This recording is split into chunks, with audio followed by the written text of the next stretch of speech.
Bismillahirrahmanirrahim. Assalamualaikum warahmatullahi wabarakatuh. Apa kabar seluruhnya? Alhamdulillah kita bertemu kembali dalam sesi ketiga dari pelaksanaan BUMN Holding Outlook. Kita ingin melihat bagaimana perkembangan BUMN Holding kita, dan beruntung Universitas Padjadjaran pada sesi ini kedatangan tamu yang luar biasa, Kang Yadi. Kang Yadi ini sejak awal tahun 2023 ini diberi amanah oleh Pak Menteri BUMN untuk dapat memimpin salah satu BUMN Holding yang sangat unik. Keunikannya adalah karena BUMN Holding ini membawahi perusahaan-perusahaan lintas sektor. Dan bagi saya sendiri, selaku Dekan Sekolah Pasca Sarjana, tentunya sangat relevan nih mendapatkan tamu Kang Yadi, karena kita sama-sama mengelola unit kerja yang sifatnya multidisiplin lintas sektor. Nah, sebelum kita bicara lebih jauh dan menggali manfaat dari kehadiran beliau, ada baiknya saya ingin menceritakan dulu Kang Yadi ini siapa. Jadi tadi sudah saya sampaikan bahwa baru pada awal tahun ini beliau ditugaskan sebagai Direktur Utama BUMN Holding PT Danareksa. Dan sebelumnya beliau tentunya sangat berpengalaman, pengalamannya sangat panjang di bidang restrukturisasi, bisnis turnaround, dan juga pengelolaan berbagai proyek strategis. Sebelumnya beliau yang terakhir adalah Direktur Utama PT Perusahaan Pengelola Aset. Nah, kita nanti ingin dengarkan bagaimana hal-hal yang sudah dilakukan beliau sebagai bentuk inovasi, tantangan-tantangan, dan outlook ke depannya, termasuk rencana kerjasama dengan kita tentunya dari Universitas Padjadjaran. Nah, beliau merupakan alumnus dari Universitas Indonesia. Beliau mendapatkan sarjana teknik mesin tahun 95. Ternyata saya dengan Kang Yadi satu angkatan, kelahiran 71, angkatan 89 ya Kang ya. Siap. Dan mendapatkan Master of International Management MBA dari Thunderbird The American Graduate School of International Management Arizona USA dengan fokus International Finance dan International Operation. Nah, saya pikir kita sudah cukup mengenal beliau, dan sekarang kita sudah tidak sabar nih Kang Yadi ingin mendengarkan bagaimana sebenarnya Danareksa ini saat ini dan ke depan, dan bagaimana kita bisa bekerja sama lebih lanjut dengan Unpad. Silakan Kang Yadi. Siap, terima kasih Pak Setiawan atau Kang Setiawan mungkin. Iya. Sama-sama orang Sunda nih. Iya. Izin Kang Setiawan, ini saya langsung aja ke presentasi. Mangga, silakan. Siap, izin Bapak Ibu sekalian, mungkin kita tentunya pertama, Assalamualaikum warahmatullahi wabarakatuh. Waalaikumsalam. Terima kasih atas undangannya, salam sejahtera buat kita semua. Alhamdulillah kita bisa diberikan kesempatan untuk bisa berkumpul saat ini. Dan tentunya tadi seperti disampaikan oleh Pak Setiawan atau Kang Setiawan bahwa saya diberikan mandat untuk masuk menjadi Direktur Utama di PT Danareksa. Sebelumnya saya Direktur Utama di PT PPA. Itu adalah salah satu atau probably the only one restructuring house yang ada di Indonesia. Nanti akan ada ceritanya terkait bagaimana peran Danareksa dan peran PPA di dalamnya. Mungkin izin saya langsung saja, ada berbagai macam bisa cerita terkait dengan Danareksa, karena Danareksa pun sebetulnya baru nih ditampuk sebagai suatu holding yang lintas sektor. Jadi lintas sektornya benar-benar dari berbagai macam industri, nanti kita sampaikan. Izin langsung saja. Jadi tadi seperti saya sampaikan, jadi holding ini satu-satunya BUMN yang dibilang spesialis transformasi dan investasi di Indonesia. Jadi di kita itu ada 5 subsektor, dan tentunya Danareksa ini dimiliki karena PT Persero gitu ya, dimiliki 100% oleh pemerintah Republik Indonesia. Dan di dalamnya itu ada subcluster, kita menamakan subcluster jasa keuangan, ada kawasan industri, jasa konstruksi dan konsultan karya, media dan teknologi, dan pengembangan sumber daya air. Jadi ada 5 subsektor gitu ya, dan kita mengelola ada 44 BUMN. Jadi di sini disampaikan ada 12 anak usaha langsung, ada 3 entitas asosiasi, 7 yang ini masih proses kita akan imbrengkan lagi ke dalam Danareksa, tapi memang sudah menjadi bagian ekosistem Danareksa, dan ada 22 BUMN yang di istilah kita itu dititip kelolakan ke PPA. Jadi memang secara overall kita mengelola sekitar 44 BUMN yang kita namakan, jadi kita itu termasuk BUMN yang dianggap oleh Kementerian BUMN sistematik A, jadi yang besar dan kompleks. Jadi sehingga penanganan dari sisi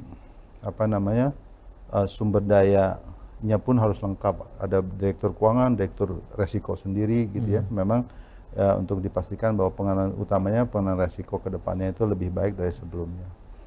Mungkin itu. Saya langsung aja terus ya. Ya, silakan. Izin.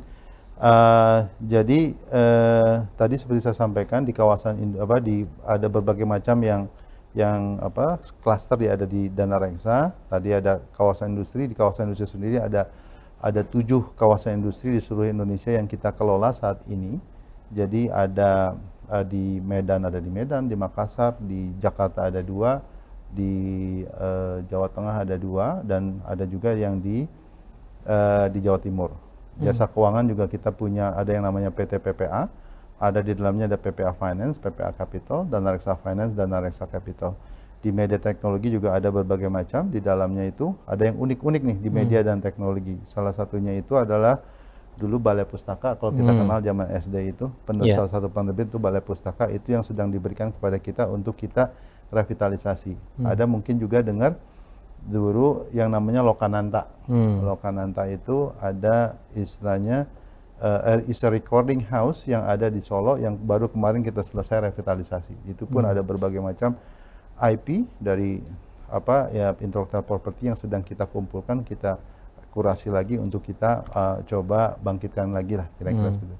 Ada juga pengelolaan SDA. Pengelolaan SDA itu banyak sekali seperti kalau kita melihat riverbank itu bantaran sungai dan pengelola sungai itu ada yang namanya PJT 1, PJT 2, Perum Jasa Tirta 1 dan Perum Jasa Tirta 2 yang istilahnya yang melakukan pengelolaan dan pemeliharaan sungai dan istilahnya riverbank dari seluruh Indonesia, itu pun di bawah ekosistemnya Dana Reksa. Nah itu yang kita sebut pengelolaan sumber daya air. Lewat situ pun kita sedang melakukan bagaimana kita melakukan terobosan terkait dengan penyediaan air minum buat masyarakat. Dan ada juga yang terakhir itu ada konstruksi dan konsultan karya. Itu masih ada yang namanya konsultan karya di bawah kita, itu namanya Nindya Karya, yang selesai direvitalisasi oleh PPA, kemudian diimbrengkan kepada Dana Reksa. Kira-kira seperti itu. Dan juga ada konsultan karya. Jadi ada 3 konsultan karya di Indonesia itu, ada Firama, ada 2 lagi, sehingga itu pun dikelolakan ke kita. Dan on top of itu tadi ada saya sampaikan 22 BUMN yang istilahnya di SKK-kan. SKK itu surat kuasa khusus dari Menteri BUMN, di mana kita menjadi proksi pemegang saham. Jadi seluruh keputusan pemegang saham itu dikuasakan kepada PPA. Kira-kira seperti itu. Kang, kalau tentang itu kontraktor tadi, selain Nindya Karya ada rencana yang lain pun akan bergabung ke Dana Reksa? Nah, itu sebetulnya keputusan dari Kementerian BUMN. Memang banyak juga yang kita sebetulnya yang under kita langsung itu Nindya Karya. Tapi kita pun membantu restrukturisasi, seperti dulunya kita membantu di PPA itu membantu namanya Waskita. Setelah lulus istilahnya, setelah lulus cukup sehat baru kita keluarkan lagi, kita kembalikan. Tapi kemudian kan sekarang Waskita perlu dilakukan restrukturisasi ulang. Ada juga kemarin kita bantu Waskita Beton, itu kita bantu, tapi itu peran kita itu hanya sebagai advisory pada saat itu. Nanti kita lihat pilar bisnisnya Dana Reksa itu ada berbagai macam, salah satunya adalah advisory. Sebetulnya itu. Nah, ini sebetulnya sistem bagaimana ini audiens kita bisa melihat ini, Pak? Iya. Bisa ya? Oke. Jadi sebetulnya bagaimana kita melakukan pengelolaan dan peningkatan skala bisnis anggota holding itu melalui transformasi dan penguatan sinergi. Jadi throughout my presentation ini sebetulnya akan ada berulang-ulang saya akan menyatakan ada buzzwordnya ya istilahnya adalah transformasi dan penguatan sinergi, gitu ya.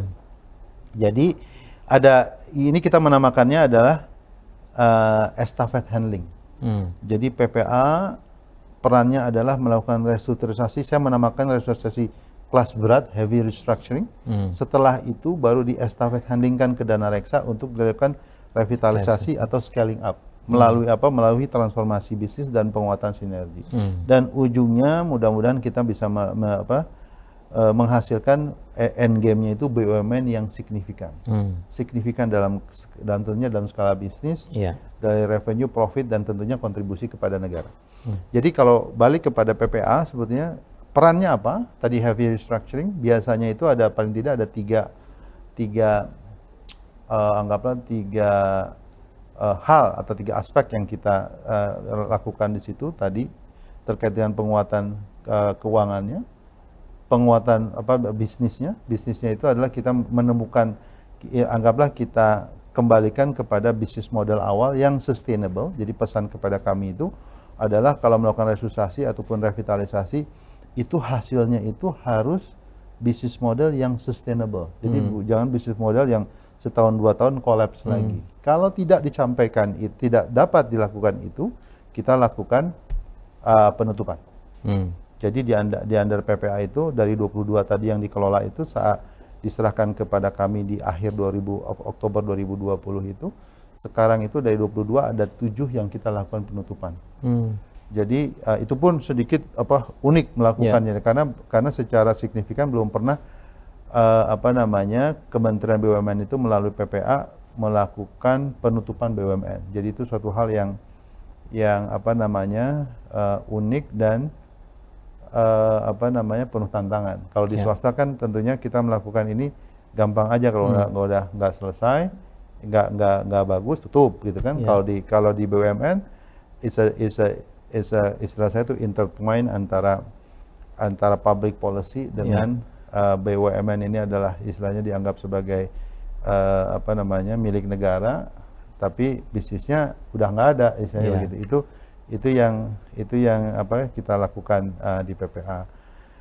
Terus kemudian tadi disampaikan di dana reksa seperti apa nanti tahun ini, tahun depan 2024 kalau kita outlooksnya itu ada beberapa di PPA yang sudah selesai melakukan restrukturisasi, kemudian dipindahkan, istilahnya dipindahkan nantinya ke dana reksa untuk dilakukan penguatan tadi, sinergi, transformasi bisnis, kemudian penguatan scale up bisnisnya ke depan seperti apa. Itu yang akan dilakukan di dana reksa ke depannya. Nextnya. Jadi tadi disampaikan kembali bahwa tujuan dana reksa itu meningkatkan skala bisnis. Again, buzzword-nya adalah transformasi dan penguatan sinergi. Apa sih yang dimaksud dengan sinergi sebetulnya gitu ya? Karena dan disinilah sebetulnya keunikan dari dana reksa, karena memang kita tuh lintas sektor dan banyak ada orang yang bilang ini BUMN gado-gado gitu ya, holding gado-gado. Sebetulnya bagusnya itu kalau di dana reksa itu nggak ada bisnis yang compete, bahkan complementary gitu ya. Seperti contoh kalau di kawasan industri itu kita kan ingin melakukan percepatan atas transformasi bisnis modelnya mereka. Sebelumnya sekarang ini kebanyakan di kawasan industri kita itu bisnis modelnya itu banyak bicara hanya jual lahan gitu ya, atau menyewakan lahan. Padahal idealnya suatu kawasan industri itu minimum 50-50, jual lahan satu, di lain pihak adalah ada recurring business. Bagaimana mereka menjual utility services seperti air, water, wastewater, fiber optik, listrik, gas kepada tenan-tenannya. Tapi itu yang belum terjadi di kawasan industri yang masih tradisional. Kira-kira itu yang coba kita transformasikan. Nah, mentransformasikannya itu juga dilakukan dengan bagaimana kita investasi di basic infrastructure. Nah, disitulah peran BUMN konstruksi kami seperti kayak Nindya Karya gitu ya. Itu masuk ke situ sehingga percepatan penguatan investasi maupun konstruksi atas infrastruktur dasar di kawasan industri itu bisa terjadi lebih cepat, kira-kira gitu. Dan tentunya sinergi yang lain adalah apa? Misalnya contohnya peningkatan bargaining position. Atau istilahnya kalau kita di link satu-satu lebih baik kalau kita disatuin. Misalnya kalau procurement kita satukan gitu ya. Kita mendapatkan harga yang lebih baik tentunya. Dan tentunya ada banyak sharing capabilities and collaboration. Jadi sebetulnya jargon-jargon yang tadinya istilahnya hanya quote and quote textbook gitu ya. Di kita itu kita coba benar-benar aplikasikan. Ya. Bagaimana, dan itu nggak mudah gitu ya. Ya. Perlu tentunya tadi ya, kalau kita melakukan suatu program strategik itu tone from the top-nya itu harus ada. Jadi saya sendiri sebagai dirut biasanya itu turun untuk misalnya go detail, memastikan bahwa hal-hal yang adanya sharing capacity, sinergi itu harus terjadi. Kita KPI kan, tapi bukan hanya sekedar KPI kan, bagaimana kita pastikan penerapan di lapangannya itu bisa terjadi. Itu benar-benar kalau dari sisi mau ngomong strategi manajemennya ada, mau bagaimana executionnya ada. Jadi kita sebagai seorang dirut holding itu bukan hanya ngomongin strategi. Ya. Bagaimana kita memastikan eksekusi di lapangan itu benar-benar terjadi. Jadi ada kalanya kita berpikiran memikirkan strategi ke depan nih 2024, and beyond ini seperti apa. Ada bagaimana kayaknya yang besok ini seperti apa. Bagaimana udah terjadi belum di lapangan. Nah, itu yang istilahnya muyar aja kita tuh muter gitu ya, memastikan bahwa itu terjadi. Nah, ini sebetulnya itu yang kita coba kerjakan gitu ya. Nah, ini sebetulnya penguatan skala bisnis sesuatu hal yang beda-beda tipis lah. Konsep ini tuh terbentuk sebelum holding dibentuk atau sesudahnya? Sebetulnya pada saat holding terbentuk itu kan ada yang namanya kajian buku putih, Pak Setiawan. Di situ itu ada disampaikan oleh konsultan yang mengkaji tentunya. Sebetulnya underpinning pembentukan holding, apalagi holding lintas sektor itu ada 3. Satu, transformasi bisnis, penguatan sinergi, sama sharing atau namanya shared service. Bagaimana kita lebih efisien dan menggabungkan seluruh shared service atau bisnis fungsi yang sama. Yeah. Nah, ide awalnya sebetulnya dari situ. Okay. Nah, cuman ya kalau biasanya kan kita ide atau kajian tetap kajian. Betul. Kalau nggak kita terapkan. Ini kita lagi sebetulnya I'm not claiming gitu bahwa kita sudah berhasil, we are there yet gitu, tapi enggak. Kita sedang mencoba mengerjakannya. Bagaimana kita mencoba menerapkannya, kira-kira seperti itu. Nextnya sebetulnya tadi ini disampaikan apa sih sebetulnya manfaatnya kepada masyarakat. Namanya dari yang dinamakan BUMN itu ujungnya, apalagi kalau BUMN seperti kami, harus ada ya namanya manfaat ekonomi, masyarakat merasakan manfaatnya seperti apa, itu harus selalu ada. Tentunya kalau kita melakukan, sebagai contoh ya, kalau kita melakukan peningkatan investasi tadi, kalau kita masuk ke infrastruktur dasar atas suatu kawasan industri contohnya, atau kita berinvestasi di IKN misalnya, itu pada saat kita melakukan investasi kan tentunya ada multiplier effect. Bagaimana kita bisa menggerakkan ekonomi lokal, bagaimana kita bisa memastikan lapangan pekerjaan di sekitar lokal dulu nih. Sebagai contoh, kita punya kawasan industri di Batang. Ada 4.300 hektar yang kita sedang kerjakan. Itu cukup besar, salah satu mungkin yang terbesar di Jawa Tengah. Itu bagaimana kita bisa pastikan bahwa masyarakat sekitar itu bisa merasakan manfaat. Jadi memang tadinya perkebunan dirubah menjadi kawasan industri, tapi our focus adalah, dan istilahnya KPI strategik dari manajemen yang ada di sana itu memastikan lokal residents itu bisa merasakan manfaatnya, dan bagaimana kita memastikan mereka merubah dari mata pencaharian tadi mungkin berkebun, bagaimana bisa membantu di kawasan industri. Itu yang program-program itu yang menurut saya sebetulnya bukan hanya jargon, tapi bagaimana kita tadi kalau kita ngomong sustainability, bagaimana kita sustain bisnisnya, sustainability bisnis itu bagaimana kita bisa dirasakan manfaatnya oleh masyarakat sekitar. Ya. Jadi secara langsung mereka pun akan support gitu, dan itu akan ujungnya long termnya akan sustain. Jadi bukan kita bisa akan main gusur gitu kan, bukan hal yang bukan BUMN lah kalau main gusur itu namanya. Nah, itu jadi bagaimana kita bisa berpartner lah dengan even dengan pemerintah dan pemerintah pusat tentunya, dan pemerintah daerah. Sekarang juga kita sedang bicara misalnya penyediaan air minum, bagaimana kita bisa bekerja sama dengan pemerintah lokal di sana untuk mereka lewat PDAM supaya bisa PDAM-nya ada pendapatan baru untuk mensuplai air misalnya seperti itu. Itu kira-kira apa namanya? Dan kalau saya bilang sekarang yang jargon yang sedang digadang-gadang lah, anggaplah ini green industry, gitu ya. Kita juga ingin pastikan bagaimana pemanfaatan energi sebisa mungkin pemanfaatan energi atau pembangkitan energi untuk kawasan industri kita berasal dari kawasan industri yang renewable, yang green. Tapi sebetulnya ada satu hal itu baik buat lingkungan, tapi di lain pihak juga harapan kita adalah ujungnya buat kita lebih mudah untuk mendapatkan istilahnya world class tenant untuk bisa berinvestasi, karena mereka pun di hold higher standard terkait dengan bagaimana mereka bisnisnya itu bisa tidak harmful kepada lingkungan. Kira-kira gitu. Nah, ini sekedar dari sisi keuangan lah, ini kita tampilkan, karena ini juga sebetulnya kalau kita bilang tadi saya sampaikan di awal, ini baru 2022, ini kita coba refleksikan kalau kita dari 2021 sebetulnya peningkatan net income maupun aset dana reksa itu seperti apa. Nah, ini di akhir tahun ini kira-kira nih sedikit ada prognosa lah ya, karena kita sekarang kan bulan November, kira-kira aset kita itu sampai 70 triliun. Net income kita sekitar 1,3 triliun. Ini masih prognosa, mudah-mudahan kalau net income mudah-mudahan lewat dari situlah. Kenyataannya mudah-mudahan insya Allah bisa lewat. Nah, ini kalau kita lihat sebetulnya apa yang bisa notable dari sini itu tingkat DER-nya.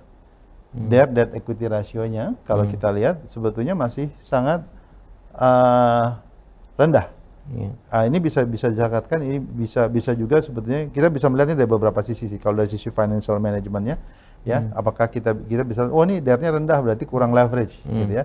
Atau bisa juga kita bilang, oh kita sangat prudent. Kita tidak menggunakan hutang untuk membiayai bisnis, tapi kita menggunakan istilahnya internally generated fund atau ekuitas. Tapi kalau dari sisi bisnis, kalau saya juga pernah dulu di sektor swasta, ini kurang nih, minimum debt equity ratio-nya 3 kali, gitu ya. Equity 1, utang 3, kira-kira gitu. Tapi ini juga sebenarnya kalau dari sisi lain kita melihat, kan disampaikan banyak di media itu bilang bahwa BUMN itu berat di utang. Ini kenyataannya enggak kok. Ya. Kita bisa memanfaatkan hutang sewajarnya, kira-kira. Tapi memang untuk kalau kita lihat pemanfaatan utang itu, solong aset yang dibiayai itu, usaha yang dibiayai itu produktif, itu pemanfaatan utang yang menurut saya baik dibandingkan dengan menggunakan ekuitas. Kira-kira gitu. Nextnya ini ada manfaat holding dan reksa dari yang non keuangan, ada dari si akuntansi, teknologi informasi, manajemen resiko, kebijakan dan prosedur, gitu ya, dan sumber daya manusia. Jadi sebetulnya keberadaan daripada holding dana reksa itu bukan hanya dari sisi keuangan tadi, bagaimana kita bisa membuat anggota holding kita itu lebih baik dari berbagai macam aspek. Saya mengambil contoh aja sebetulnya dari manajemen resikonya. Kita bagaimana memastikan bahwa risk appetite dari anggota holdingnya kita itu sama. Jadi jangan sampai misalnya ada satu anggota kita, anggota holding yang mengambil resiko yang tidak sesuai atau tidak inline dengan apa yang kita garis bawahkan, gitu ya. Dan bagaimana kita memastikan kebijakan tersebut bisa jalan di level anggota holding. Nah, sebetulnya ini sangat penting untuk bisa at any time kita memastikan bahwa resiko yang diambil itu tidak eksesif dan tidak berlebihan, dan tidak juga ngambil resiko sama sekali. Namanya bisnis harus mengambil resiko. Kira-kira seperti itu. Nah, ini banyak yang perlu kita sampaikan, gitu ya. Seperti contoh sumber daya manusia ya. Kita pun sekarang memastikan adanya peningkatan kapabilitas dari SDM kita lewat Dana Reksa Learning Institute. Jadi kita punya online platform untuk memastikan beberapa karyawan di anggota holding kita itu bisa memanfaatkan online platform tersebut untuk bisa belajar sendiri, dan bagaimana online platform tersebut juga mengcapture knowledge yang ada dari bisnis kita dari kita menghadapi suatu masalah. Bagaimana kita bisa isanya kita transfer learning prosesnya itu ke employee yang lain, kira-kira seperti itu. Nah, saya tertarik sebentar untuk Dana Reksa Learning Institute untuk LMS-nya sudah ada kerjasama dengan institusi pendidikan. Setahu saya belum. Belum ya? Belum. Ini soalnya saya tertarik untuk sama-sama mengembangkan. Boleh. Karena Unpad juga mengembangkan ya Unpad Luhung salah satunya dan juga LMS yang lain. Iya, baik. Ya. Baik. Boleh kita bisa ngobrol. Betul. Oke. Nah, ini bagaimana kita menggambarkan parenting style. Kita mengadopsi, kita namakan hybrid parenting style. Kadang-kadang kita bertindak sebagai strategic holding. Kadang-kadang kita bertindak sebagai holding yang benar-benar involved into its operation atau anggotanya operation. Bagaimana kita memastikan adanya sentralisasi atas strategi maupun eksekusi. Sekarang saya melakukan sentralisasi eksekusi juga. Jadi investasi yang ada di beberapa anggota kita itu yang kita lihat secara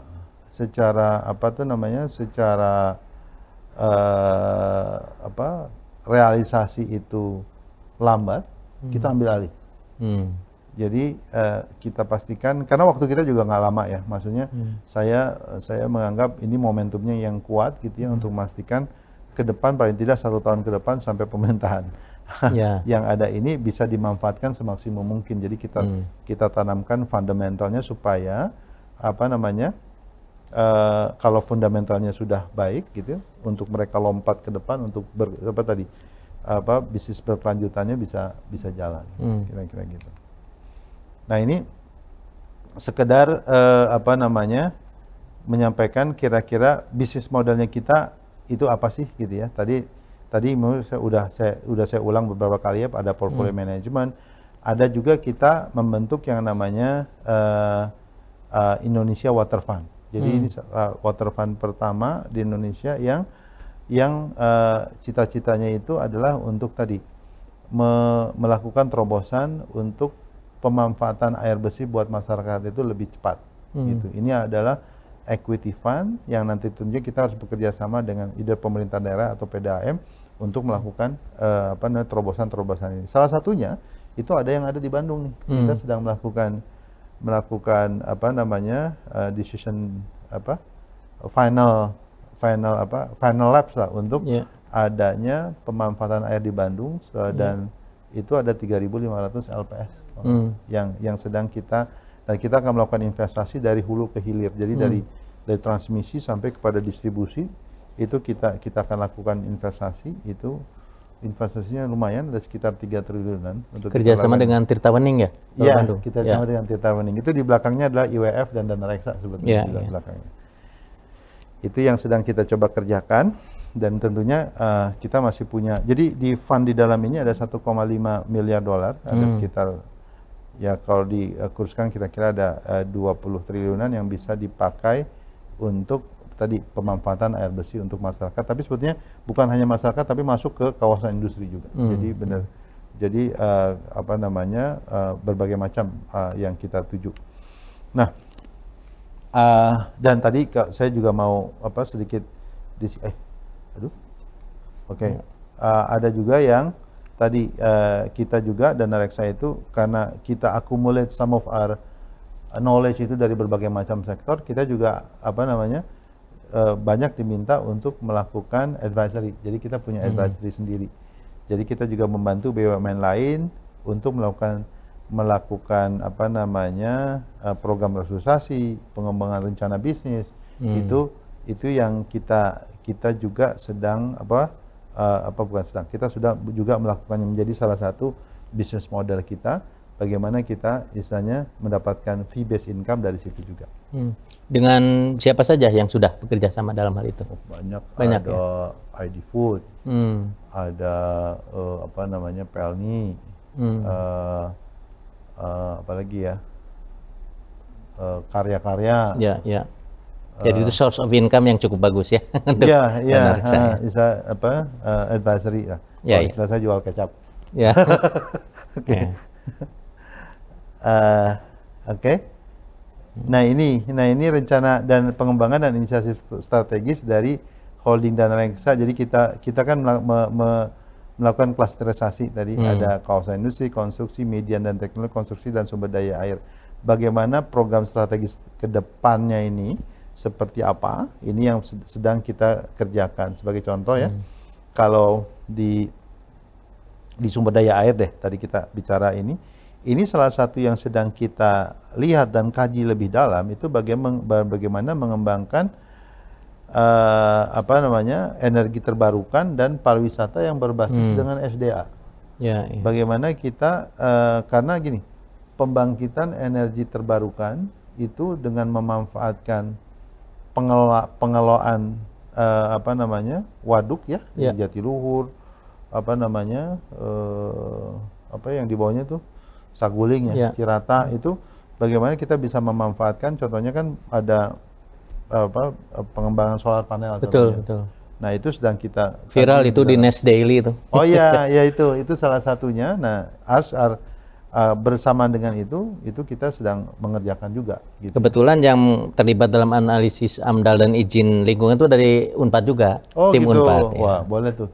Kita extend aja tuh kan pengalaman Unpad untuk bantu itu. Boleh. Nah itu sedang kita kerjakan karena yang memang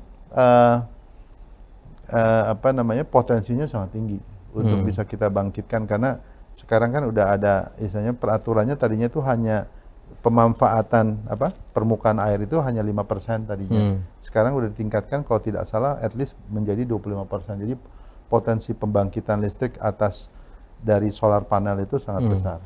Jadi itu bisa itulah turut berpartisipasi mengembangkan EBT. Itu salah satunya. Jadi strategik ke depannya, bagaimana program-program strategis kita mengembangkan Dana Reksa itu seperti apa, itu ke depannya ada dari situ. Terus saya mengambil beberapa contoh saja. Contohnya bagaimana apalagi ya? Saya tuh ingin ini sebetulnya yang pengembangan produk pustaka digital nih. Ada kerjasama dengan kementerian ini nggak, pendidikan dan kebudayaan? Kalau dulu kan kita waktu sekolah bukunya satu ya, dipakai oleh kakak dan adik. Kalau sekarang kan tiap tahun ganti. Nah ini kalau bisa dikembalikan. Betul. Itu ada rencana nggak itu ya?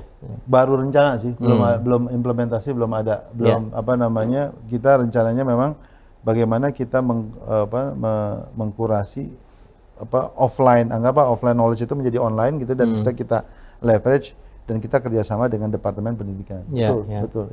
Itu yang coba kita kerjakan ke depannya.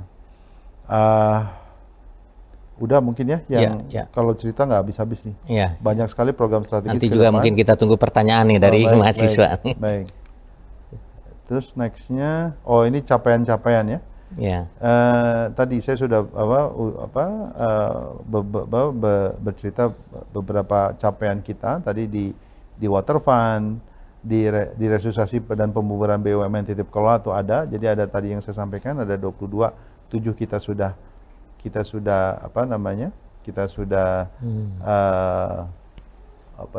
tutup gitu. Kedepannya akan kita lakukan konsolidasi lanjutan. Sebenarnya yang menarik ini ada yang di sini yang belum saya sampaikan sebelumnya. Kita punya anak usaha yang namanya Jalin. Jalin itu salah satu anak usaha yang sekarang sedang melakukan integrasi mesin ATM dan CRM dari Bank Himbara. Jadi udah kemarin tuh bulan lalu udah soft launching sama Pak Menteri. Itu nanti dari ada 53.000 ATM yang Himbara itu akan dipindahkan dan di-manage oleh Jalin. Jadi namanya ATM Link, kalau nggak salah namanya ATM Link. Jadi setiap nasabah Himbara itu bisa ke ATM mana saja, dia akan bisa memanfaatkan ATM dalam jaringan Jalin. Ada 5 lumayan itu, dan kita sudah memulainya tahun ini dan tahun depan, kalau nggak insya Allah akhir tahun depan ini seluruhnya 53.000 ATM itu sudah bisa dipindahkan dan di-manage oleh Jalin. Terus kemudian yang satunya lagi yang perlu kita mention itu ada pengelolaan limbah nih. Sekarang kita sedang kerjasama pengolahan air limbah bawah tanah pertama di Indonesia. Ini sedang kita lakukan feasibility study yang mendalam. Jadi kita pernah melakukan studi banding ya di Korea maupun di Cina. Ternyata mereka tuh melakukan pengelakukan air limbahnya itu di bawah tanah. Dan itu ternyata lebih rapi dan lebih ekonomis gitu ya. Karena keterbatasan lahan juga. Nah, itu coba kita terapkan di sini di kawasan industri kita yang ada di Jakarta. Kita melakukan pengolahan air limbah bawah tanah pertama. Jadi industrial waste di sekitar situ dan nanti kalau bisa municipal waste-nya pun masuk ke situ sehingga tercapai economic of scale-nya dapat gitu ya. Itu sedang kita kerjasama sama CITIC Infratek. Itu salah satu BUMN BUMN Cina yang mempunyai teknologi membrane. Jadi nanti pengelolaan penyaringan wastewater-nya itu menggunakan teknologi membrane yang mereka punya unik, mereka punya teknologinya juga unik sehingga bisa dilakukan dengan lebih efisien. Nah, ini ada berbagai macam, tadi saya sempat mention mengenai Lokananta. Kita melakukan revitalisasi aset di Lokananta. Kemudian lewat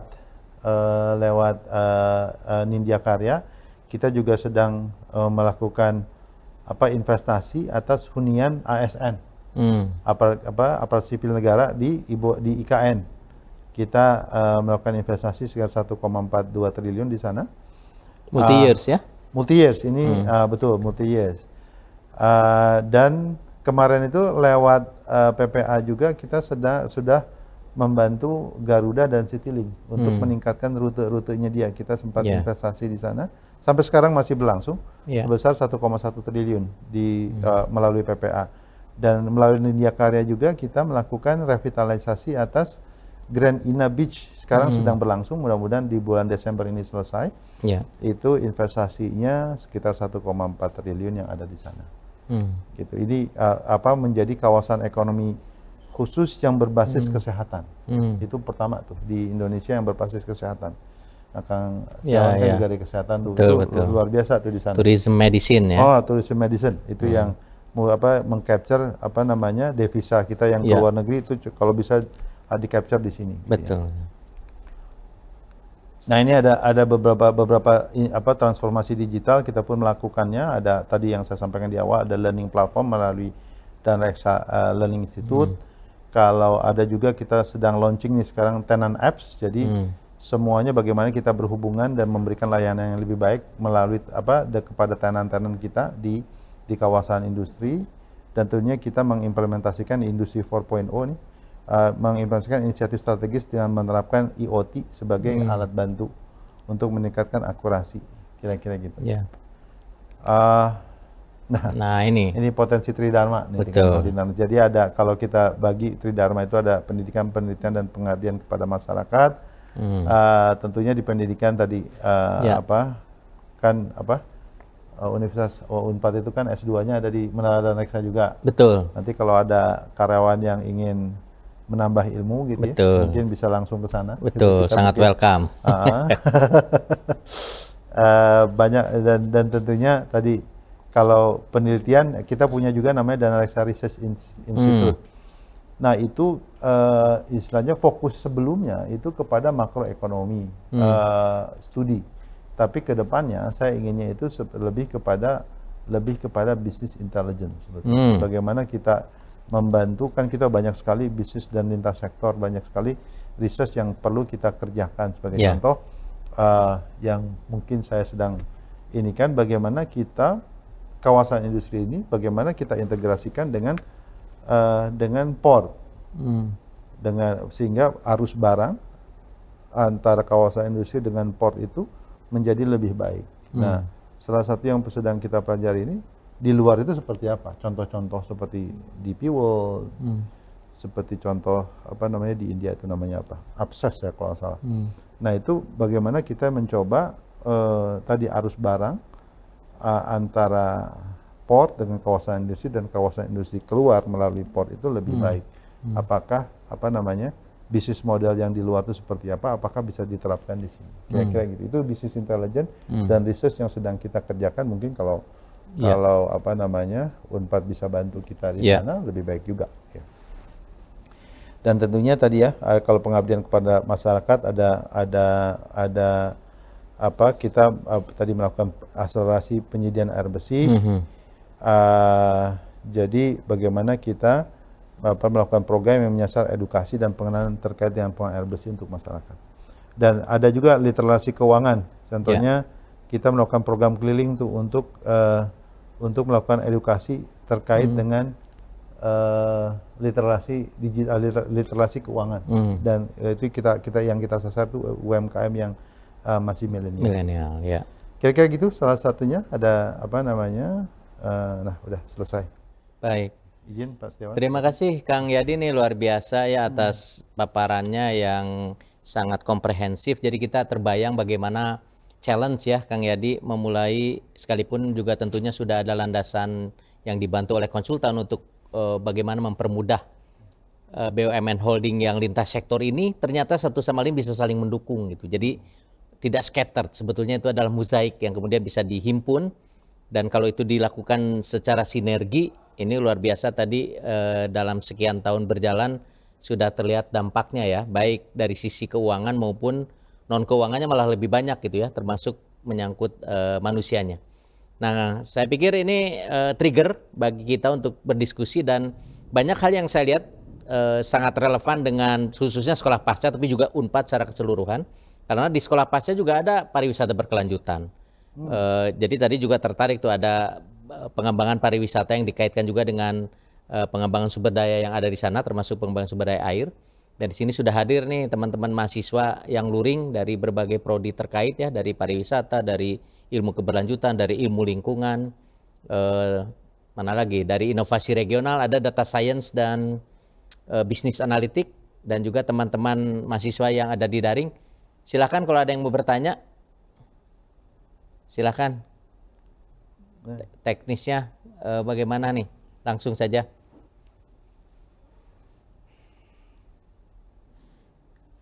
Atau sudah ada yang disiapkan panitia? Nanti kita lihat. Oke, ini ada, ternyata sudah ada, tapi nanti mungkin bisa juga ada kesempatan untuk yang luring, boleh dilihatkan. Ini ada pertanyaan dari Arfiana. Saya tidak tahu Arfiana itu dari prodi mana nih? Dari? Oh ya, oke. Kita bacakan ya. Saya kehilangan katanya. Ada pertanyaan untuk Kang Yadi, Kang. Bagaimana strategi dana reksa untuk membuat bisnis kawasan industri menjadi lebih hijau menuju era transisi energi? Tadi sebenarnya sudah disinggung ya oleh Kang Yadi adanya green industry. Apakah ada rencana pemasangan PLTS atap atau energi terbarukan lainnya sebagai sumber listrik? Tadi sudah disebutkan ya, ada PLTS yang dipasang di atas air yang jadi viral ya di Nes Daily. Bagaimana gambaran rencananya? Mungkin tambahan informasi, Kang, silakan.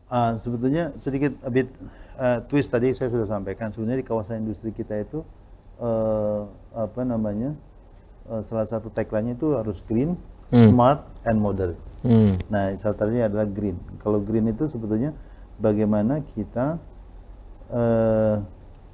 apa namanya tadi memastikan pembangkitan energi yang disalurkan kepada kawasan industri itu berasal dari apa, green energy. Salah satunya adalah sebetulnya kita bisa kerjasama sama PLN, karena PLN pun apa menyatakan mereka mempunyai sumber listrik yang berasal dari pembangkitan yang sifat energinya ada renewable. Itu kita bisa kerjasama. Tapi sebetulnya untuk kita bisa mempercepat, kita rencananya kita akan mendapatkan WILUS lah, wilayah usaha khusus gitu ya, untuk bisa mempercepat. Nah, tentunya tadi kalau kita lihat ada salah satu kawasan industri kita di Sier ya, di Surabaya, itu juga sudah memulai menerapkan apa tadi, solar panel di atap tenannya dia. Jadi itu, tapi sebetulnya biasanya itu masih skalanya masih kecil, kurang nendang lah itu. Nanti kedepannya kita akan coba melakukannya dengan skala yang lebih besar lagi. Nah, kalau sedikit twist di situ, gitu ya, bagaimana kita di kawasan industri kita itu, kalau bagaimana kita memastikan adanya ekosistem pembentukan EV. Nanti jadi rencana kita di 2024 ke depan itu di seluruh kawasan industri dan reksa itu paling tidak ada apa namanya SPKLU untuk bisa seluruh apa namanya mobil atau transportasi yang beroperasi di paling tidak yang dimiliki oleh kawasan industri itu bisa memanfaatkan SPKLU yang ada di sini. Jadi kita bagaimana kita bisa mempermudah orang memanfaatkan sumber sumber-sumber tenaga yang berdasarkan renewable. Iya. Baik ya, mudah-mudahan terbayang dari ini dari Harian Kontan ya, Pak Arfiana. Kita lanjutkan yang berikutnya, cuma kita tidak tahu nih dari siapa pertanyaannya nih. Bagaimana gambaran rencana pengembangan bisnis ke energi terbarukan seperti panel surya tadi? Oh, tadi sudah ya. Sudah ya ini. Kemudian berapa realisasi? Nah, ini yang berbeda. Penyaluran water fund hingga saat ini dan targetnya di tahun depan. Ini apa namanya? Jadi target kita tahun ini itu berdasarkan KPI itu sekitar 1 sampai dengan 1,5 T. Tahun depan juga kira-kira sama. Sama ya. Tapi mudah-mudahan daerahnya di mana? Beda lagi ya? Tadi ada di Bandung. Ada di Malang, PDAM Malang. Ada. Kalau pilihan daerah berdasarkan apa, Kang? Berdasarkan asal Kang Yadi dari Bandung, ya Bandung dulu gitu. Enggak sih, sebetulnya berdasarkan tingkat visibility aja dulu gitu ya. Jadi berdasarkan visibility dan bagaimana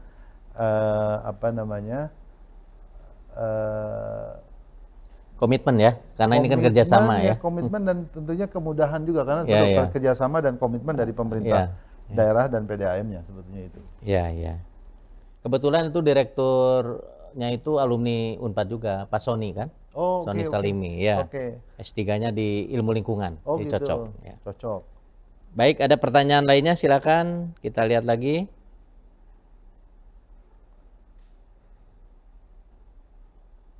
Sudah ada ya? Ada.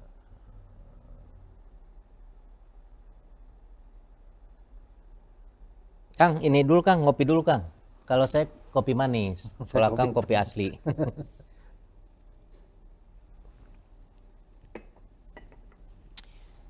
Jadi pemirsa, saya dengan Kang Yadi hobi olahraganya ada kemiripan, suka sepedaan ya. Sepedaan. Paling jauh kemana Kang? Walaupun pelan-pelan, harus kita Jakarta aja. Oh, Jakarta. Iya. Dalkot. Pakai apa? Sepeda lipat atau road bike? Road bike. Wah, mantap. Nah, ini ada pertanyaan dari Bu Ratna Komara dari FEB nih. Apa tantangan Akang nih mengelola perusahaan yang gaduh-gaduh? Sebetulnya bisa disebut tantangan, bisa disebut sebetulnya ketertarikan gitu ya. Karena banyak sekali value driversnya itu berbeda-beda gitu ya setiap industri. Jadi ada misalnya kalau karya gitu ya, bagaimana melakukan pengelolaan atas kontrak-kontrak mereka itu, yang satu itu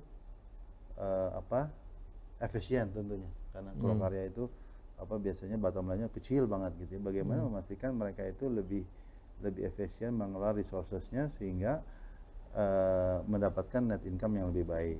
Kalau itu satu kawasan konstruksi. Kalau misalnya contoh lain adalah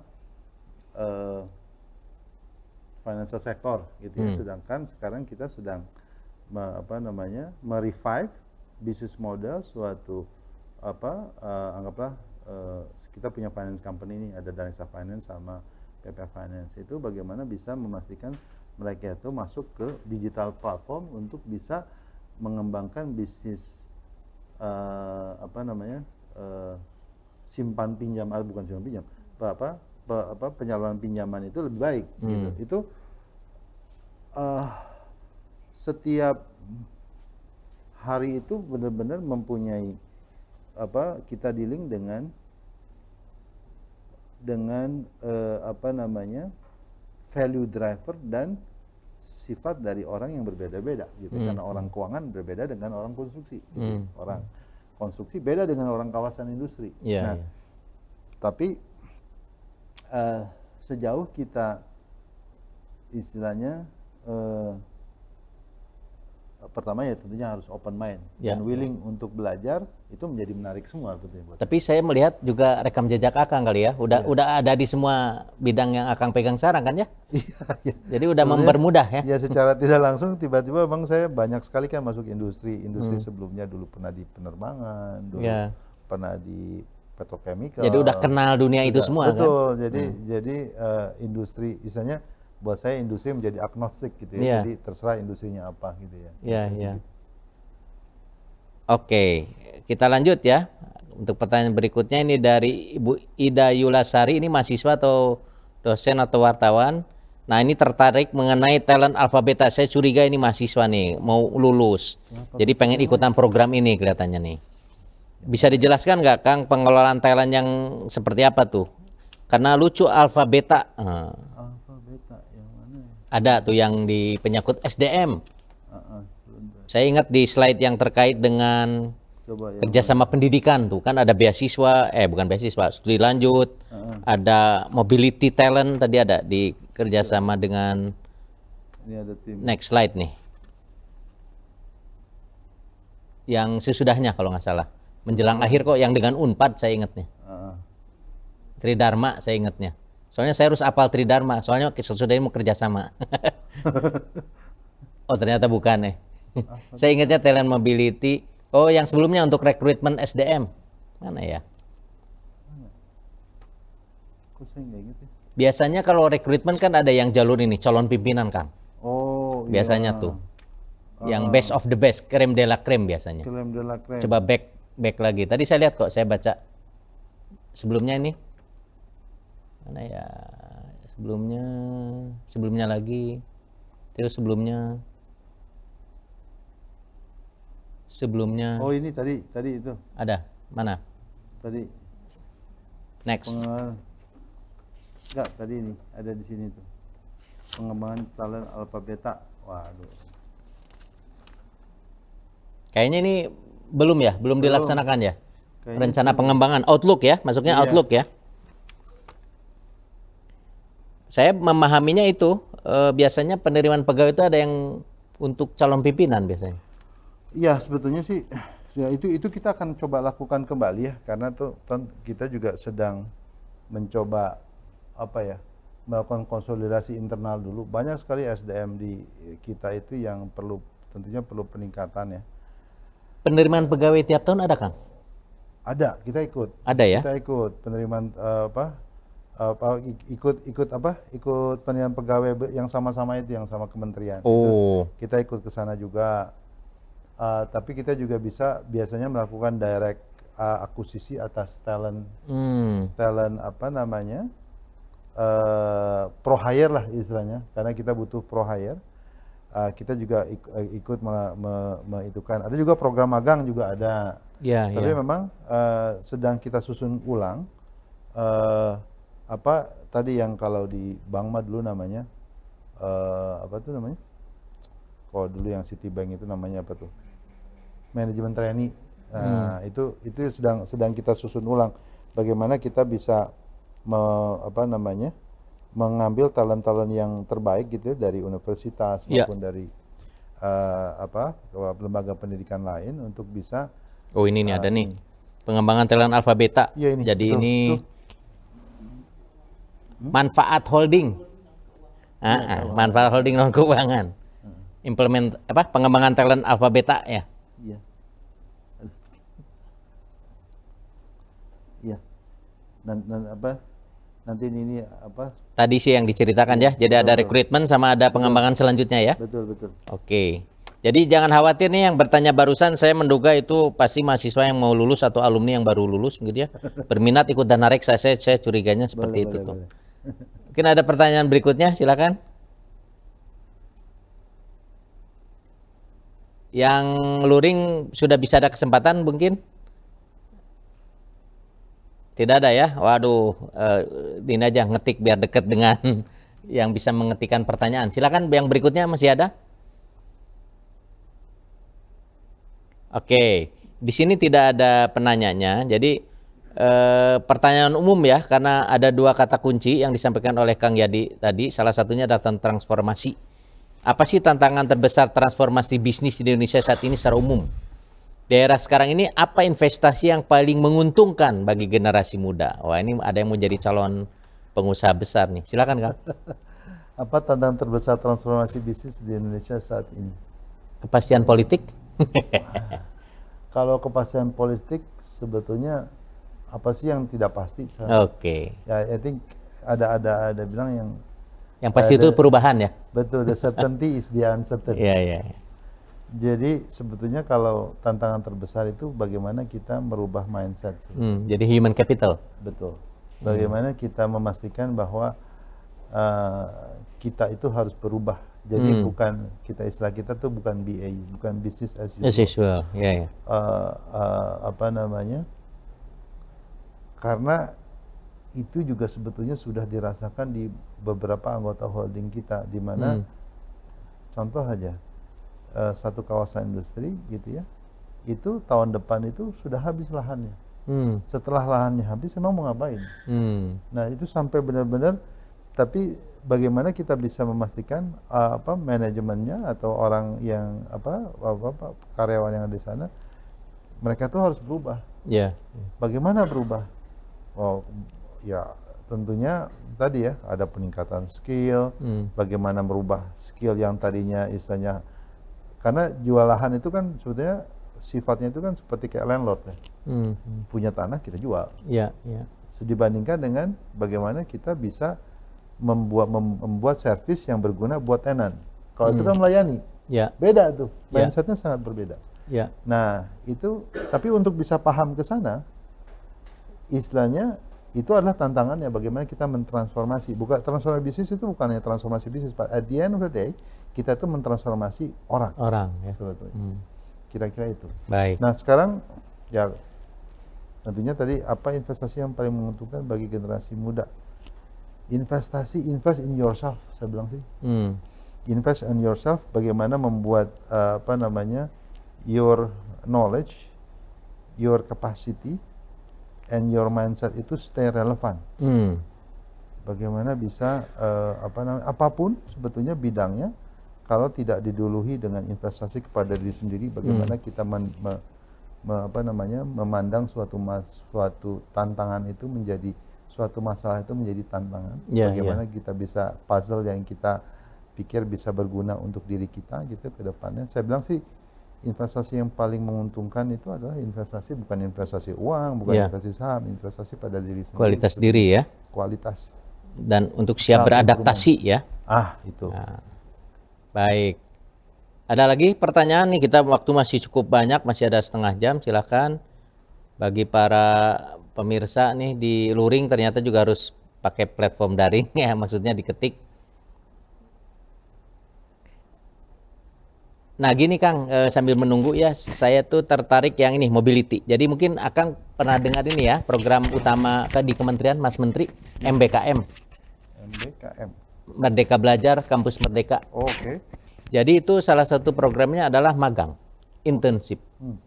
Nah kalau di SPS sendiri kami di pasca program MBKM tidak menyentuh pasca, tetapi kami sudah akreditasi internasional dan asesor mengatakan perlu internship.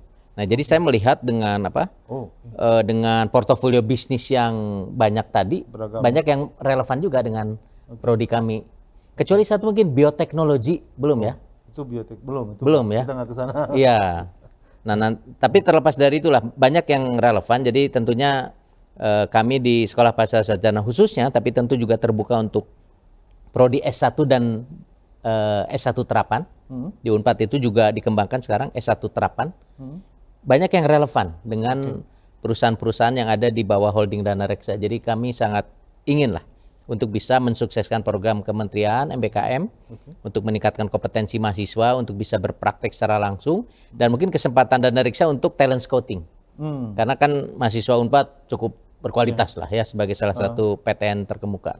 Oke, kita lanjut nih. Sudah ada pertanyaan yang berikutnya terkait dengan pengembangan wilayah port yang terintegrasi. Tadi sebenarnya sudah disinggung ya, ada contoh di negara mana tadi kata Kang Yadi ya? Di Dubai ya. Seperti apa gambaran Bapak melihat sektor pelabuhan Indonesia ke depan?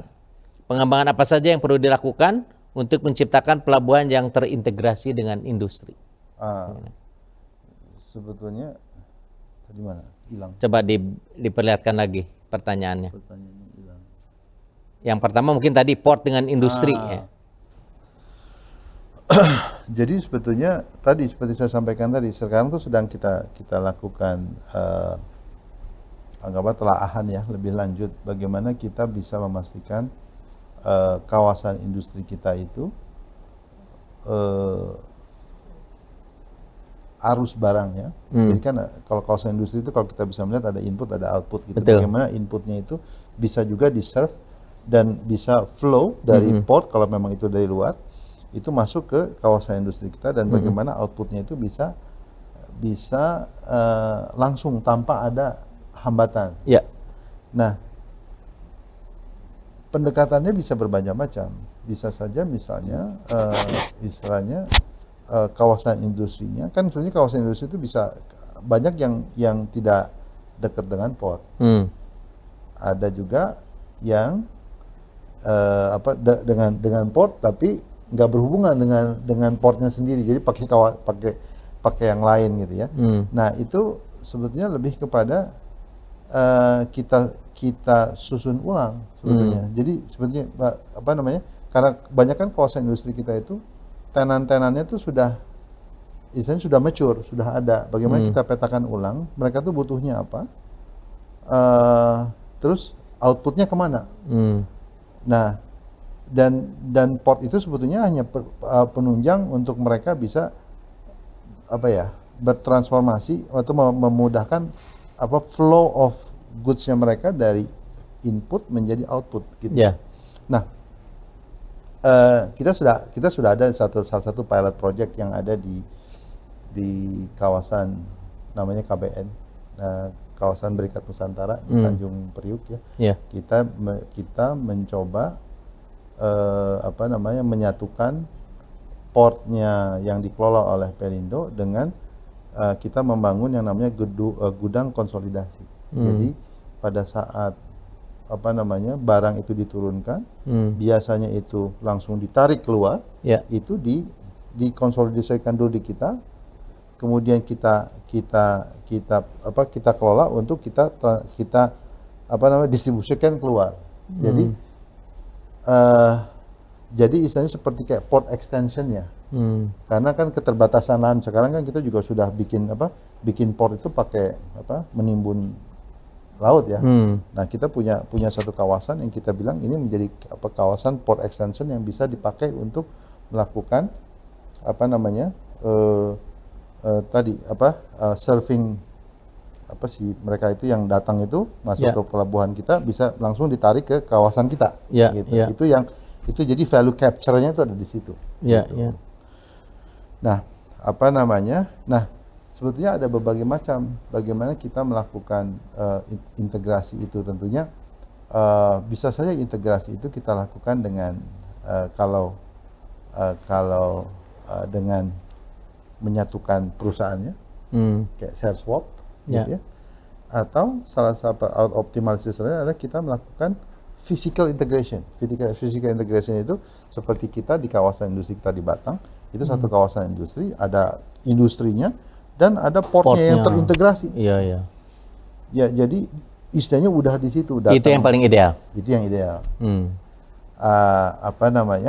Tapi kan sekarang itu kan udah kawasan industrinya udah terbangun. Sudah given. Portnya juga udah given. Nah, ini gimana nih? Apakah kita melakukannya dengan cara share swap di atas? Atau kita melakukan marketing bareng lah istilahnya. Yang ini bisa menawarkan ini tapi sebetulnya produknya produk dia gitu. Nah, itu banyak lika-likunya ke depannya yang kita karena kan ini sebetulnya dua perusahaan yang berbeda sebetulnya. Bagaimana kita menyatukan offering kepada si ultimate customer-nya itu istilahnya satu pintu. Itu yang paling penting tuh sebetulnya. Sama-sama BUMN kan? Sama-sama BUMN. Itu mempermudah ya? Sebetulnya betul mempermudah, apalagi sama-sama satu menteri kan. Iya. Baik, terima kasih nih. Mudah-mudahan bisa menjawab pertanyaan yang terkait dengan integrasi antara port dengan industri. Nah, sekarang kita lanjutkan dengan pertanyaan berikutnya. Ini juga kita tidak tahu siapa yang bertanya. Mungkin bagus kalau ada tulisan siapa nih, biar kita tahu ya. Yang port sudah, yang berikutnya? Yang tadi setelah itu. Next slide, ada pertanyaan. Nah, ini mohon elaborasi lebih lanjut bagaimana cara melakukan revitalisasi. Nah, tadi ada revitalisasi ya sebagai tahap kedua terhadap BUMN yang produk atau jasanya sudah relatif tertinggal sehingga sudah jarang digunakan oleh masyarakat. Misalnya Lokananta atau Balai Pustaka yang sempat disinggung tadi. Silakan. Sebetulnya yang kasus menarik itu yang di Lokananta gitu ya. Lokananta itu sekarang itu tadinya sebelum kita revitalisasi itu tadi kan benar-benar sudah apa tuh namanya? Mati suri. Ya. Betul. Dan dia itu sebetulnya kan tadinya kan recording house. Nah, sekarang kita revitalisasi, kita sebetulnya nggak istilahnya nggak ada yang magic di situ. Jadi kita bilang ini kita perbaharui museumnya, kita tata ulang gitu ya, sehingga museumnya itu apa namanya bukan museum yang zaman dulu seperti kita di SD. Jadi benar museumnya itu bisa membawa orang untuk lebih berinteraksi. Jadi satu picture misalnya satu apa namanya item gitu, kita buatkan narasinya. Kita buatkan kenapa itu begitu. Jadi ada bagaimana kita bisa lebih dinamis dan lebih berinteraksi dengan si pengunjungnya. Itu salah satu museum. Terus yang kedua adalah kita ada recordingnya. Recordingnya itu tadinya wah recordingnya sudah jelek, kita revitalisasi, kita kasih very modern modern equipment equipment. Nah sekarang itu artis-artis nasional itu rekaman di sana. Jadi karena juga ada nilai sejarahnya. Jadi dengan kualitas audiofil betul, audiofil yang sangat baik gitu. Dan mereka juga bisa melakukan bukan hanya rekaman sekaligus live konser di sana. Gitu.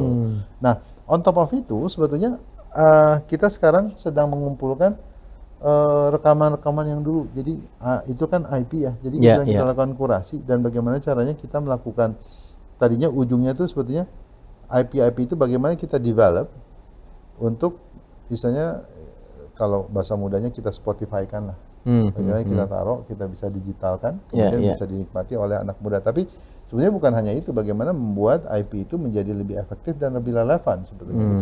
Itu challenge-nya. Terus terang kita belum punya jawabannya yang pasti seperti apa, bagaimana memastikan itu bisa lebih relevan. Kayak seperti contoh kalau lagu Bengawan Solo deh. Emang anak muda sekarang ingin dengerin lagu Bengawan Solo. Nah gitu bagaimana kita mengemasnya menjadi lebih relevan. Betul. Iya. Balai Pustaka tadi saya sempat nyinggung dulu tuh Balai Pustaka. Nah ini Balai Pustaka PR juga sih buat saya sih. Bagaimana sebetulnya sebenarnya ini Balai Pustaka salah satu yang tadi relatif tertinggal karena orang tuh udah semua masuk ke digital. Iya, digital asset. Nah Balai Pustakanya tertinggal sebetulnya. Nah tapi sebetulnya yang ada di Balai Pustaka sekarang itu banyak karya-karya yang bisa dimanfaatkan kembali. Nah saat ini sedang kita teliti ulang tuh, karena bisa saja Balai Pustaka itu menyimpan suatu karya tapi bukan milik Balai Pustaka. Itu yang coba kita kurasi ulang untuk bisa pada saat nanti mungkin ada kita komersialkan, itu juga tidak menyinggung bahwa tidak jadi dispute gitu ya. Padahal kita sudah misalnya kita keluarkan uang untuk development plan-nya seperti apa ke depan, tapi pada saat kita develop ada orang yang klaim. Itu sedang kita kurasi itu. Jadi sebetulnya belum sampai, masih ongoing ya. Masih ongoing. Bagaimana kita bisa memastikan Balai Pustaka itu bisa lebih relevan ke depannya. Tapi dua perusahaan ini masih prospektif ya untuk direvitalisasi ya. Kalau Kananta sekarang sudah ya, sudah bagus. Sudah selesai, Balai Pustaka yang masih rada. Cuman saya tuh suka ke Solo yang jadi objek wisata sekarang masjid yang sumbangan dari itu putra dari sana ya. Tapi Lokananta sayang saya belum berkesempatan nengok. Udah lebih baik lah paling tidak sebelumnya. Ini dari Irfan, Magister Ilmu Keberlanjutan. Ini juga masih dari Irfan. Wah ini bagus nih, ini Magister Ilmu Keberlanjutan Kang. Jadi berpikirnya tentang keberlanjutan. Nah OJK telah mendorong penerapan jasa keuangan berkelanjutan. Bahkan mewajibkan seluruh lembaga jasa keuangan melaporkan kinerja berkelanjutannya. Bagaimana Dana Reksa memandang kewajiban ini? Apakah mengubah bisnis model Dana Reksa atau sekedar sebagai compliance saja? OJK teman-teman mewajibkan seluruh lembaga jasa keuangan melaporkan kinerja keberlanjutannya. Karena isu keberlanjutan ini kan ini ya, Sebetulnya isu kekinian nih. iya, gini ya. Tentunya kalau kita bisnis hanya sekedar compliance saja ya bukan bisnis ya. Yang pertama kita pastikan modal bisnis. Tapi sebenarnya bukan modal bisnis dan reksa Persero ini, saya melihatnya dan reksa finance nih. Karena kita ada dua nih. Oh, iya. Yang kena dengan aturan OJK itu dan reksa finance. Finance. Kan dana Persero. Oke. Persero kayak holding itu nggak kena aturannya dana reksa atau jasaku aturan OJK. Nah, sebetulnya bagaimana memastikan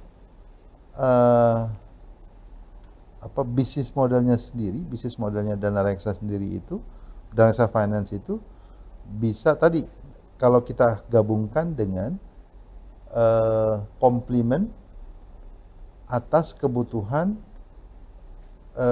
anggota holding dana reksa yang lain. Jadi seperti contoh ya, saya kasih contoh. Ternyata KBN tuh Kawasan Berikat Nusantara itu di dalamnya adalah dia melakukan jasa forwarding. Nah, dalam jasa forwarding itu mereka butuh tracking, butuh truk revitalisasi. Nah, itu biasanya mereka itu ngambil dari perbankan atau finance company yang lain. Saya bilang, loh kenapa mesti ngambil ke sana? Yeah. Toh ada dana reksa finance yang bisa membiayai. Yeah. Nah, disitulah sebetulnya sinerginya bisa terjadi. Itu istilahnya inside trading ya? Beda lagi? Itu beda lagi. Beda lagi ya? Nah, sebagai contoh, sekarang di suatu kawasan industri itu karyawan yang bekerja di suatu kawasan industri itu bisa sampai 50.000 orang. Antara operatornya dan tenan-tenannya. Ya. Nah, salah satu ide kita itu bagaimana kita memberikan kalau di Amerika namanya payday loan, gitu ya, loan yang diberikan berdasarkan kepada gaji seseorang lah, kira-kira gitu. Nah, itu istilahnya ngebond lah bahasa tradisionalnya. Nah, tapi itu menurut kami itu bisnis yang relatively secure. Dan berkelanjutan karena setiap orang kan bekerja terus di situ ya. Yeah. Nah, tapi bagaimana memastikan kita itu mempunyai platform digital platform yang bisa memudahkan melakukan mereka bisa berinteraksi dengan kita, tapi kita melakukan monitoring dengan baik. Nah, itu sedang kita kerjakan itu untuk dana reksa, untuk modal bisnis dana reksa finance ke depannya. Tapi tentunya bukan hanya sekedar compliance ya. Kalau compliance doang tapi nggak ada duitnya buat apa gitu ya. Iya. Karena compliance OJK itu untuk finance company itu menurut kita sih kalau nggak ada bisnisnya mahal juga karena kita harus taruh misalnya ada direksi tuh minimum ada minimum number of direksi. Padahal menurut kita kalau bisnisnya kecil ya kenapa nggak satu aja. Tapi kalau kita compliance harus ada 3 gitu ya. Dan harus ada dekomnya juga, harus ada dekom independen segala macam harus ada. Jadi harus untuk memenuhi kewajiban OJK itu atas compliance itu ongkos juga. Makanya kalau bisnisnya kalau modal bisnis ke depannya nggak bagus, buat apa kita hanya comply gitu, tutup aja. Iya. Baik, mudah-mudahan bisa menjawab ya Irfan ya. Di sini ada orangnya ya. Next, pertanyaan berikutnya apakah masih ada? Habis. Oke, sambil menunggu kopi lagi, Kang. Ya. Kita tunggu pertanyaan dengan minum kopi lagi.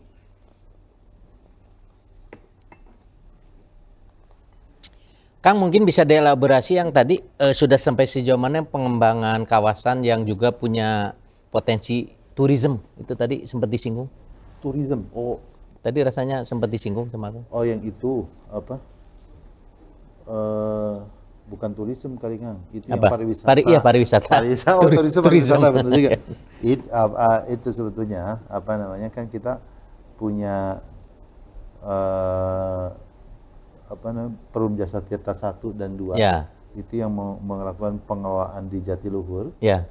Itu kan ada potensi wisata yang berbasis SDA atau sumber daya air itu sangat tinggi. Ya. Cuman masalahnya itu tidak atau belum dikelola secara lebih komersial. Potensinya banyak.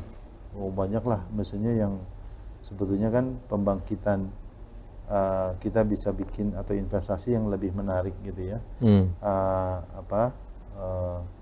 Sebenarnya kalau kita di luar negeri tuh ngeliat tuh kalau ada apa namanya, kita bisa bikin cottage yang pemandangannya bagus gitu ya. Kita bisa bikin glamping gitu. Tapi itu belum sama sekali bukan sama sekali sudah dilakukan, tapi ternyata hasilnya kurang baik gitu. Respon masyarakat tidak seperti yang diharapkan. Atau mungkin tadi segmentasinya tuh yang mana sudah kita pilih gitu ya. Nah itu kita bisa berpikir bagaimana kita lakukan revitalisasi ulang gitu atas itu. Nah bisa saja kita tapi ternyata yang kita temui gitu ya. Jadi orang yang melakukan bisnis yang di-assign atau karyawan yang di-assign atau manajer yang di-assign masuk ke situ itu bukan yang mempunyai knowledge terkait dengan pariwisata. Malah insinyur yang misalnya insinyur air masuk ke situ. Jadi nggak optimum gitu. Jadi komersial touch-nya bagaimana kita bisa mengundang orang untuk bisa berwisata di situ, bagaimana kita menyediakan servis yang baik segala macam itu belum sampai, karena memang tadi ya dari PJT sendiri kan tadinya mandatnya itu adalah untuk melakukan hal yang pelestarian wilayah waduk itu banyaknya teman-teman dari teknik lingkungan. Tapi disuruh bisnis pariwisata berbasis SDA jadi nggak cocok gitu. Nah itu salah satunya yang kita identify, ya harus kita kerjasamakan dengan orang yang memang mempunyai bisnis yang berbasis pariwisata yang berbasis SDA. Itu salah satunya. Jadi bisa dong Unpad masuk ya untuk mendampingi sehingga ini bisa dikembangkan ya. Bisa. Baik. bisa banget. Oke. Baik nih Kang Yadi, tidak terasa waktu kita sudah berjalan terus dan sudah mendekati akhir, dan kebetulan juga tidak ada pertanyaan dari pemirsa baik yang luring maupun daring lagi. Jadi tentunya atas nama Unpad kami ucapkan terima kasih nih atas kehadiran Kang Yadi untuk sharing kepada kita semuanya, warga Unpad, terkait dengan dana reksa, suatu BUMN holding yang relatif baru dan sangat menarik karena dia itu adalah lintas sektor. Tapi ternyata sekalipun lintas sektor, by design sudah dirancang bahwa sebenarnya antar sektor itu ada keterkaitan, sehingga kata kuncinya adalah transformasi dan juga sinergi. Dan tentunya harapan kami di Unpad ya Kang ya, dari pembicaraan kita hari ini, mudah-mudahan ada follow up segera sinergi antara Unpad dengan dana reksa. Jadi kami sudah mendapatkan manfaat dari dana reksa, yaitu menggunakan salah satu ruangan di Menara Dana Reksa, dan itu menjadi simbol bahwa sebenarnya Unpad dan Dana Reksa ini sangat mungkin dalam waktu tidak terlalu lama untuk bisa merealisasikan ya framework kerjasama antara Dana Reksa dengan Unpad. Saya pikir pendekatannya memang bisa tridharma tadi, tetapi juga ada aspek tridharma yang akan mendukung bisnis dari Dana Reksa. Sebagai contoh tadi ya, PJT untuk pengembangan kepariwisataan siap Kang, Unpad siap membantu nih, karena kita juga membantu untuk beberapa kawasan lain. Sekalipun kita lebih banyak memang di aspek community based tourism sebetulnya. Jadi pengembangan desa wisata, tapi juga kita punya pengembangan grand design untuk pengembangan kawasan baru yang akan dikembangkan sebagai destinasi wisata. Itu juga ada. Jadi saya pikir PJT bisa menjadi salah satu exercise kita. Termasuk juga untuk Merdeka Belajar Kampus Merdeka, magang dari para mahasiswa, berbagai program studi terkait. Dan juga kita punya pusat studi nih, pusat studi khususnya di SPS ya. Saya cerita dulu SPS dulu, Sekolah Pasca Sarjana. Ada Pusdi Pariwisata, sudah jelas ada kegiatannya. Dan satu lagi Pusdi Wellness, saya cerita tadi. Tentang jangan dilupakan ya, jangan dilupakan hanya berpikir keuntungan tanpa tadi kan human capital ya. Human capital sangat penting, salah satunya adalah aspek wellness. Jadi wellness itu beyond kesehatan sebetulnya. Lebih luas daripada itu.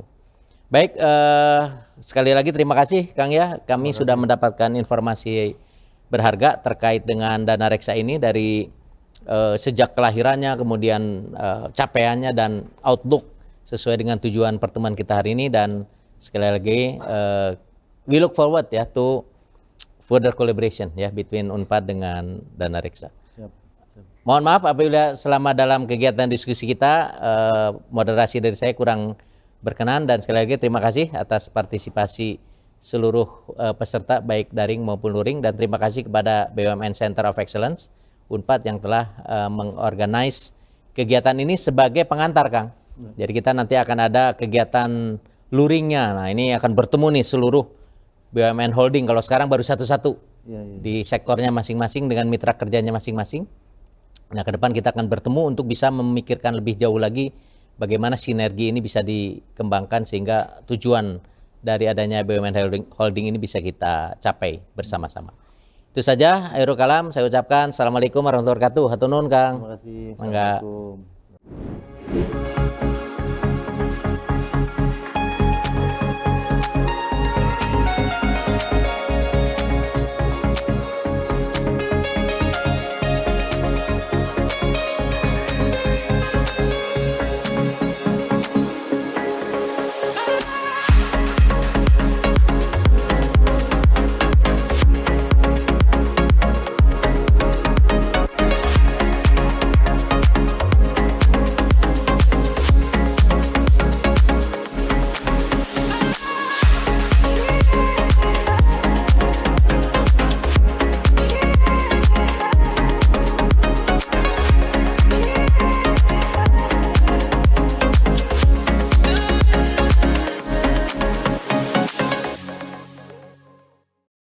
Dipersembahkan oleh